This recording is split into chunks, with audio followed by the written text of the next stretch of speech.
Welcome back to Inside College Basketball Now with Jon Rothstein. Pleased to be joined by Illinois head coach Brad Underwood. And Brad, welcome. We are now approaching the 10-year anniversary of your team at Stephen F. Austin that went to the NCAA tournament and beat West Virginia. What do you remember most about that run? Yeah, what a fun team. What a good team. And how much things have changed. Geez, I was denying passing lanes and we weren't very big. And then you get to go up against one of the greats, a guy I worked for him, Bob Huggins. I think it was one of those nights when a lot of things went right for the Lumberjacks and we happened to win that game, but that was a really good basketball team. We lost the next night or the next game really on a tip in at the buzzer to an excellent Notre Dame team that Mike Bray had. But what a fun group to coach. And obviously Thomas Walkup became, a big focal point of that tournament with his performance, but fun team to coach. You know, Brad, how does the emotion feel as a coach when you win a game like that as a mid-major in the NCAA tournament versus when you take Illinois to the Elite Eight, as you did a couple of years ago? Yeah, I think that it's a different emotion because you're not expected to win. Right. And you carry a kind of a different feel about you. You're taking on, it's David versus Goliath type deal, and you're not supposed to. I think in today's world that you can let the outside pressures and all of that get to you if you're expected to win or this or that. I try to take every game as important as that one and enjoy those moments of winning. Because the abruptness of the end stinks, and if you don't prepare and enjoy those moments and let your players celebrate those wins, no matter who they're against, I think you're doing a disservice to your players. Now, one thing too that probably doesn't get enough attention, but during that stretch, you beat West Virginia. Then you lost a heartbreaker to Notre Dame. And then 24 hours later, you took the Oklahoma State job. What was that emotional roller coaster like for you? Yeah, that's a very emotional time, and a place that I still to this day love. I follow them everywhere. I've got so many great family friends there and acquaintances. Like I said, I hate the end. I hate when a team is competitively connected, when they play for joy for each other. You hate the end. And it's different on senior day. It's the end for a group of seniors. But when it's the NCAA tournament and it ends, it's for the collective group, and they're no longer together.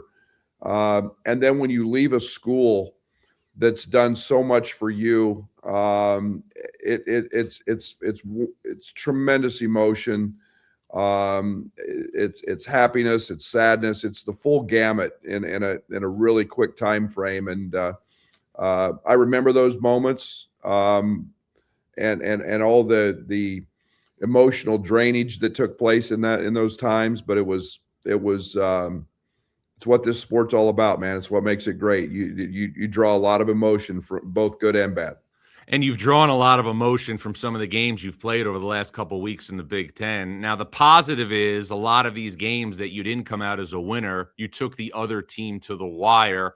What is your takeaway in going to the wire to overtime during all these close games?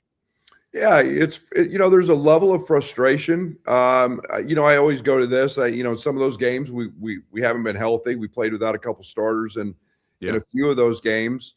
But it's the margins. It's a game of variance. It's the margins. You have to stick true to what your core beliefs are. You can't get out of it. We did that a little bit in the UCLA game the other night, but it's a game where it's a rebound. It's a blockout. It's one possession in the first half. It's a poorly executed out of bounds play or whatever it is, and those are the margins. And I think we all strive for those as coaches, and we want to be able to overcome those. And if not, here in a few weeks, you go home, and we're good enough, I think, to play with anybody in the country.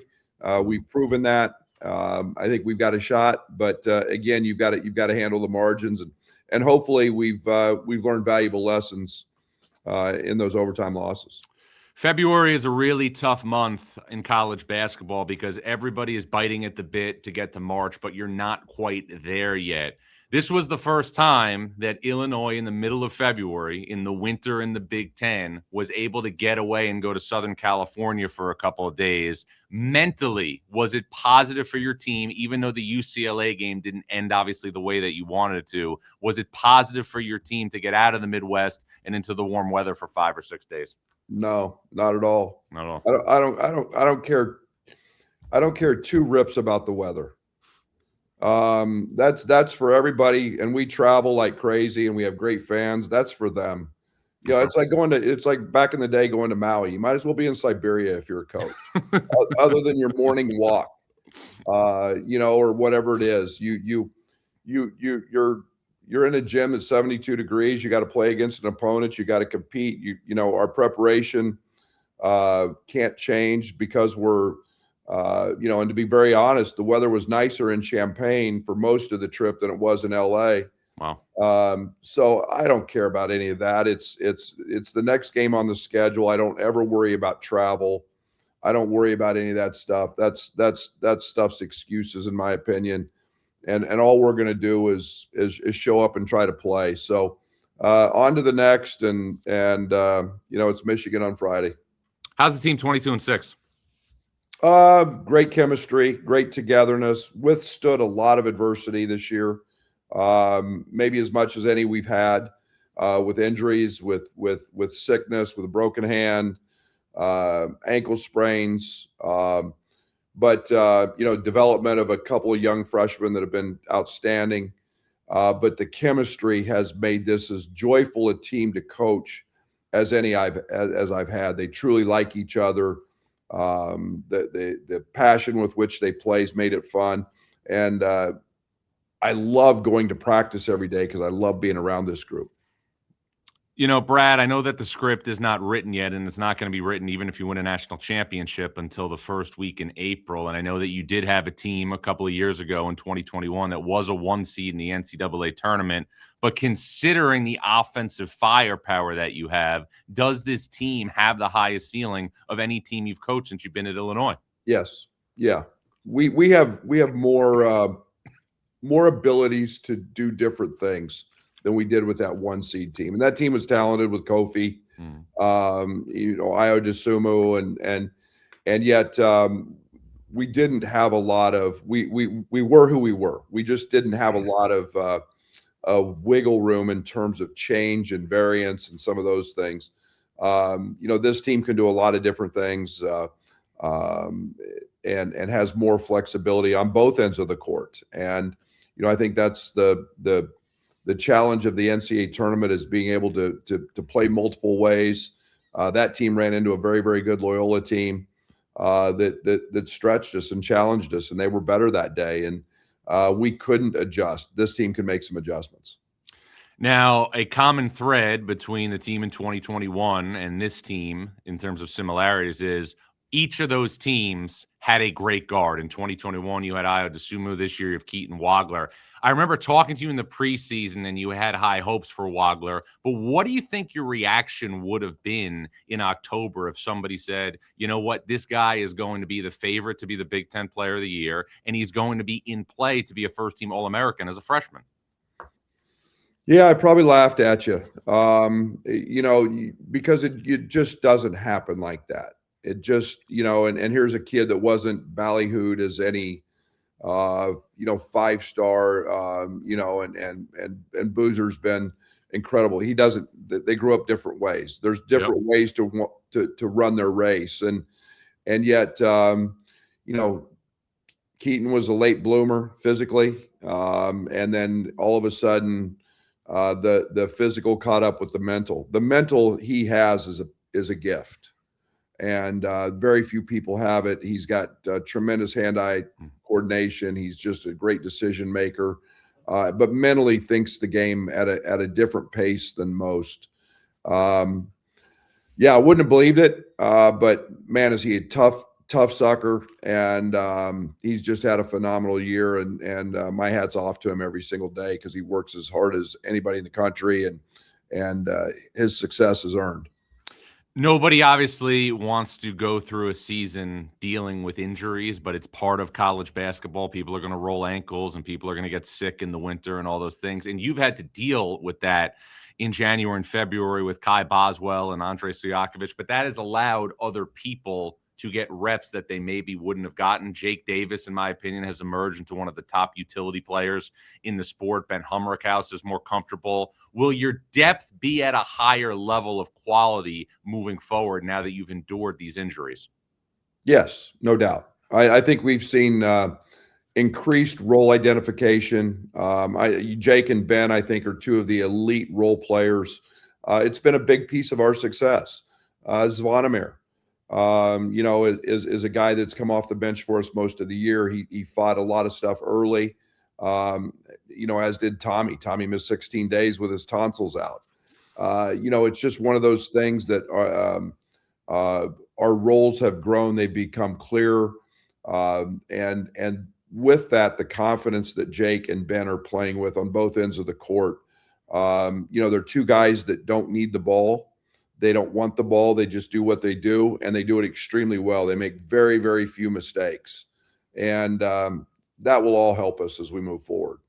Who's the wild card for Illinois here over the next 4 or 5 weeks? Yeah, I think it's Zvonimir. I think it's Z. He's a guy that had a broken nose, been playing with a mask, finally gets the mask off.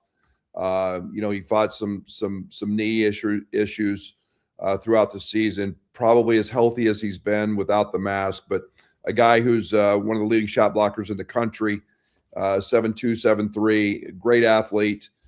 His presence defensively is felt.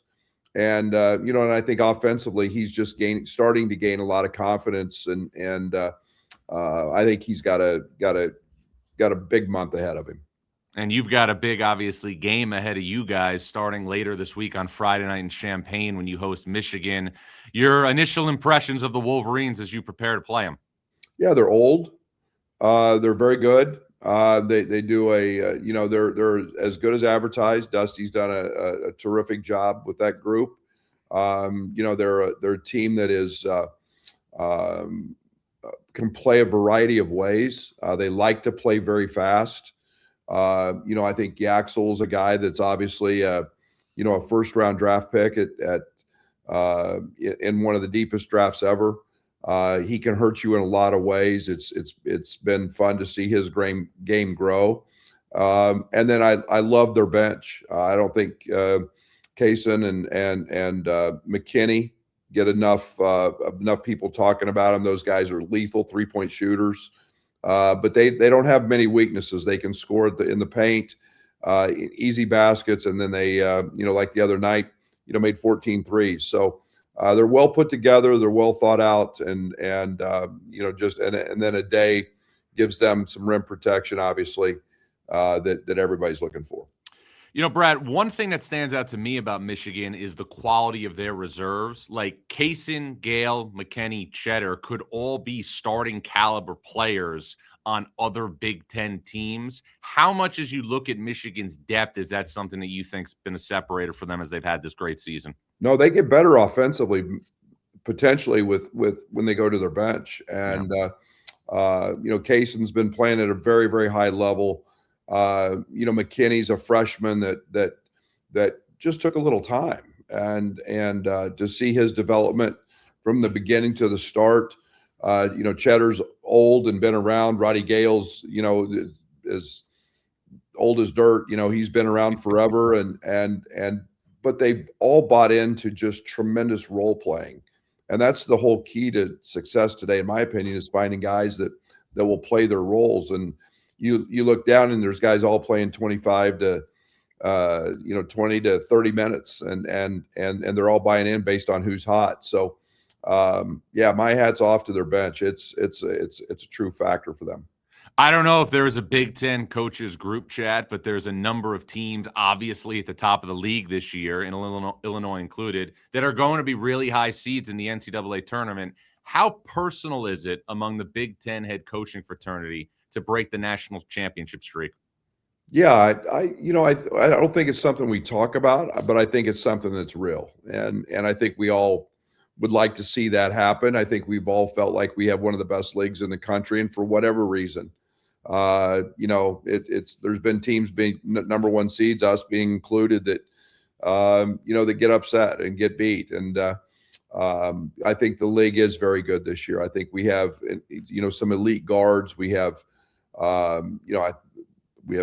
love our coaching. I love the talent in this league. I think there's pros in this league, and I think it's just a matter of not if but when it will happen. And I think this year's got as good an opportunity with really 5, 6, 7 teams as anybody in the country. Now, I'm not just saying this because this is obviously on a CBS platform, but the Big Ten tournament has a showcase unlike any other conference tournament because you are in a marquee television spot on Saturday before Selection Sunday, and then you are playing leading into the selection show. But from a coach's perspective, if you are playing as you have in that main game on Sunday, how hard is the turnaround for the NCAA tournament after you get off that podium, as you have in the past when you've won the Big Ten tournament, to then start thinking about playing Thursday or Friday in the round of 64? Yeah, it's a challenge. It's great. We all want to be there. We're all playing to win, and we all want to be in that Sunday game, and try to win that. And yet, a couple years ago we were happy to win it. We were in Minneapolis. And it's fairly close to us, and it was still early morning hours when we got home. And you've got to take a day off. You played 3 or 4 games in a row, Yeah. And you've got to recharge pretty quickly. The challenge is you may get by the first one. The weekend game becomes hard, and because the adrenaline's going to run the first game, and then you're going to get a really quality opponent the second game if you're a high seed. So you've got to fight it, but I wouldn't change it for anything. It's what it is. We're blessed to have that time, and if you're blessed to play on Sunday, it means you've gone through some rigors and you're ready to go. So, but we're all playing for the NCAA tournament, and we all know that. And if you can't get ready for the NCAA tournament, you should probably go to the rec center and start hooping there. Well, and that brings me to my next question, because you have obviously shown great gratitude in the opportunity you have to be the head coach at Illinois. I know you're preparing for Michigan. I know that you're also going to be, obviously, in the back of your mind, thinking about getting your team right for the NCAA tournament, because this team has a chance to play really, really deep in the NCAA tournament. But how often does Brad Underwood, whether he's going for a walk or driving to work or just, hanging out around campus, stop and think that it was only a decade or so ago that you were a coach at a mid-major in Stephen F. Austin and dreaming of the opportunities that you have today? Yeah, I'm a big dreamer, and I say that all the time. It took me 26 years to become a head Division I coach. So I don't take anything for granted. I thought I was prepared when I had the opportunity. But there's so many people involved, players, coaches, administrators. I've got the best job in the country, and I say that and believe it deep into my heart, because I've got a great administration, facilities, support from our fans, and you want it for all of those people. But the day that I feel like we're not competing and can't compete, and I can't compete for a national championship, John, I was trying to do that at SFA. Right. And for me, it's simplistic that way. But I'm the most blessed guy on the planet that I get to be the basketball coach at Illinois, and be around the people I'm around, and keep fighting for something that affects so many in a positive way. And until we do that, you just keep dreaming. And the dream of any coach is to be a coach who obviously leads a team to a Final Four, because you can't win a national championship if you don't get to a Final Four. You had Illinois on the cusp of a Final Four 2 years ago, and you ran into one of the great teams that we've seen in the last 25 years in the UConn team that won a national championship. When a coach gets to the doorstep of the Final Four and doesn't obviously get to experience the Final Four, how much, once you get to that game, do you think about getting back to a regional final? Yeah, a lot. That was a Final Four team. Yep. It just happened to run into Donovan Clingan and UConn. And that team was as good a college basketball team as I've ever faced. And, as a coach, and that proved itself. And so when you get there, I always look at it this way. I mean, I say we were a Final Four team that got beat by UConn, and it doesn't make the sting any less significant. It hurts. That game stings when you're there, because you're probably one of those teams on a given night that has a chance to win it. So you want to get there again. You got to keep knocking on the door till you do. And you got to have some breaks. You got to have some things go your way. But like I said, I'm blessed because I'm in an opportunity to be at a place that we can keep knocking on that door and knock pretty hard. And, we'll get there. I believe it. I'm, dream big, dream bigger, whatever you want to call it. I'm never going to stop doing that. And we'll keep fighting. Well, let's wrap on this. You have a team that you said has the highest ceiling of any team you've ever coached. It obviously is the most potent offensive team that you've had since you've been at Illinois. What are the biggest keys between now and Selection Sunday, which is just a couple of weeks away, not that anybody's counting, for Illinois to again make a deep, deep run in the NCAA tournament? Yeah, I think it's the little things. It's all the margins. It's the we got to continue to be a great rebounding team. We got to find some easy baskets. You've got to do a great job. Defensively, we've been really good in stretches, especially when we're healthy. We've been very good. But it comes down to one or two possessions, and we've got to get a rebound, or we've got to continue to do those things. And then I think we, like any other team, like any other coach, is probably saying the same things. You've got to do what you do well. Yeah. And then you've got to withstand the one night that maybe you don't shoot the ball very well, and you've got to figure out how to win that game. Well, Brad, it's going to be a lot of fun to cover. Appreciate a couple of minutes. Know how busy you are. All the best with the rest of the regular season. And as always, look forward to staying connected along the way. Thanks, John. Appreciate you. You got it. It's Illinois head coach Brad Underwood. I'm Jon Rothstein, and this is Inside College Basketball Now.